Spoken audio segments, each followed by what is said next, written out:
बहुत शानदार। ये हमारा इतिहास, इसलिए हमें जयंती को और भी ज़्यादा बनाने का काम करना चाहिए। लेकिन हम यहाँ अहिल्या जी की जयंती मना रहे हैं।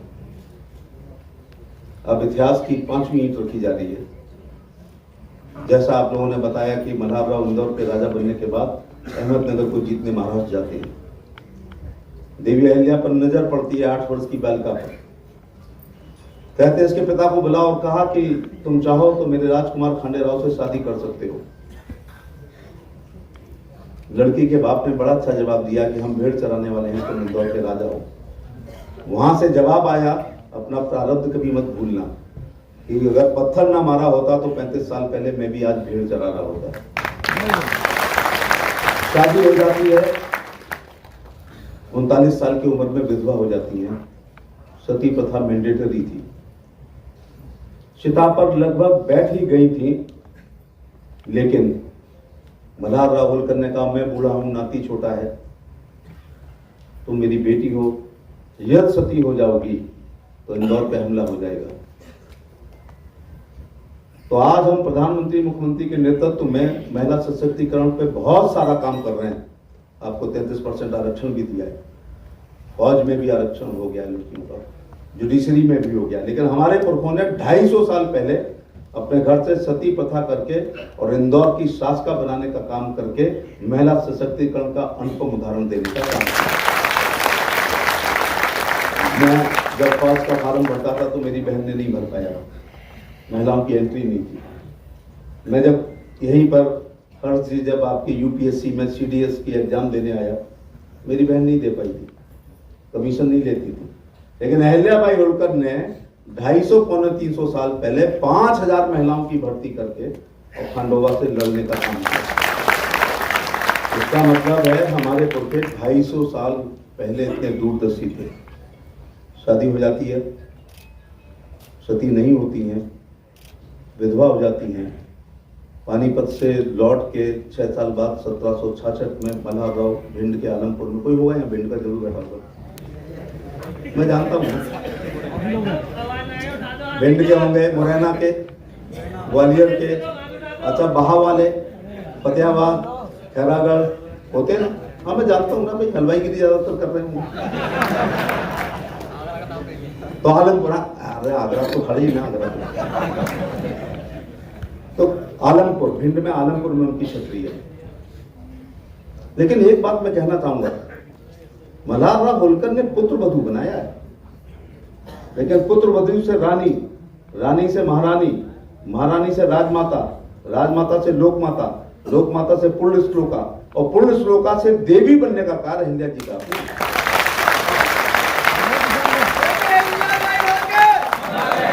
इसलिए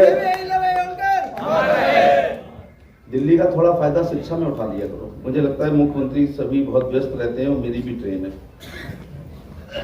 लेकिन मैं केंद्र में, ये वो जात है मैडम जो अपना अपमान और एहसान दोनों याद रखते हैं। कोई हमें पूरी देता है ना, तो ये बघेल लोग उस पर गुना रख के देते हैं वापस, और अपमान की याद रखते हैं। मैं कृतज्ञ कहलाऊंगा, मैं और प्रकाश, यदि हम आभार प्रकट नहीं करना करेंगे।